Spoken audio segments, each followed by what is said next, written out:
All right, so this here is an actual existing slave cabin, and I've been told that these two are probably the only two existing cabins in the state of Georgia that are in one solid piece.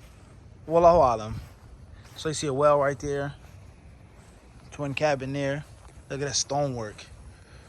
And as the gentleman kindly pointed out to us, something, it was well known, but people who ignore and neglect the slaves here in the South during that period of slavery, they didn't just work in the fields. They weren't just cotton pickers, as people say. How about that mushroom? MashaAllah. He said,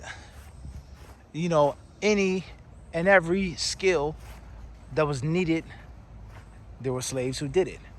Whether it was stone masons, carpenters, painters, of course, cooks, chefs, pastry chefs, musicians, entertainers, seamstresses, tailors, fishermen, woodsmen, all right? Anything that was needed, they did. So the owner of the slaves, obviously, he had a major workforce. People that had skill, people that had talent, let alone the menial basic jobs, the basic labor, but the stuff that was needed to live on a plantation, a house, a town, a city, a society, right? A thriving industry, right? So there's a cabin, pumpkin, see the gourd. Very interesting. Chairs, fireplace, right? Looks like a second level.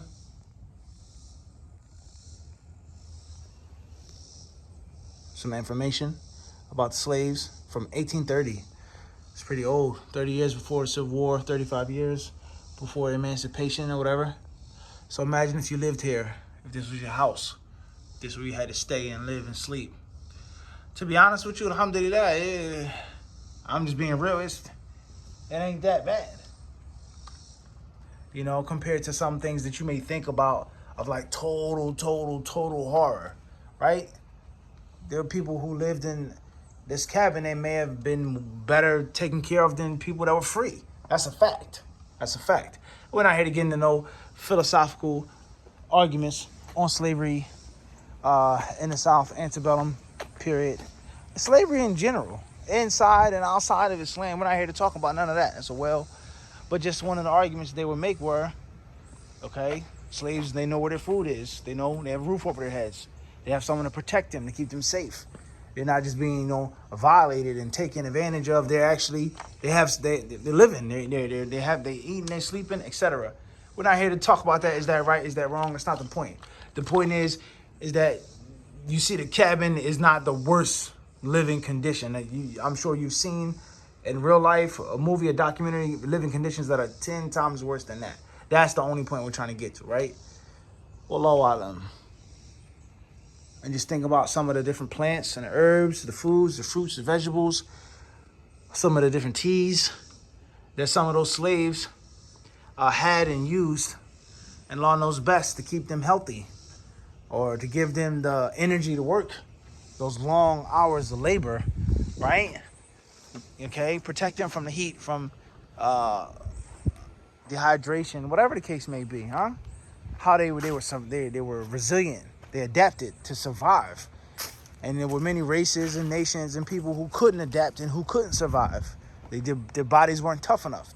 Their souls, their spirits, their minds, they weren't tough enough to take whatever they were going through. That's food for thought, huh? Food for thought, indeed. Nice. Look at those iron pots. Serious. MashaAllah. It's a barn area. Livestock, huh? Slaughterhouse. Chickens, roosters, hens, whatever. Hogs, pigs, cows. Bismillah. Let me make sure we make dua before we step foot in here. أعوذ بكلمات الله التامات من شر ما خلق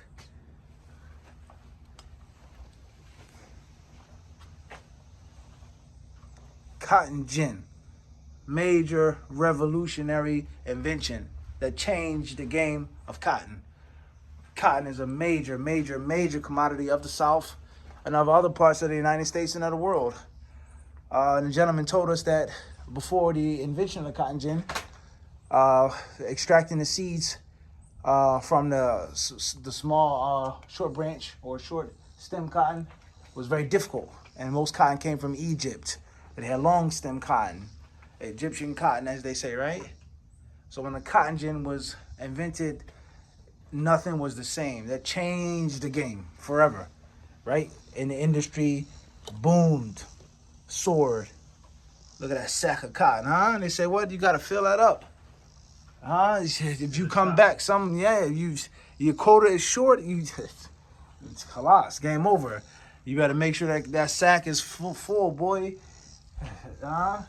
People, they say stuff about people, slaves, blacks. Just put yourself in those shoes. All right, just lifting the bag up. How much does it weigh? How hot is it? That rope on your neck, on your back. You carrying it. And then what if there's no cotton outside? You come back, your bag is light.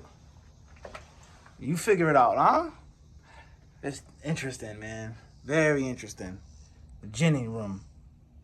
The large cotton gin on display here inside the barn is Eli Whitney's design and was manufactured by the Daniel Pratt Gin Company at Prattville, Alabama. Interesting. Inventions. Allah gave man, taught man. Man is responsible for good or bad. Look at that ladder. Look at the wood. It's like something for a horse. This is crazy. SubhanAllah. An old buggy. You're looking at a piece of rich history right here. A chunk of real American history.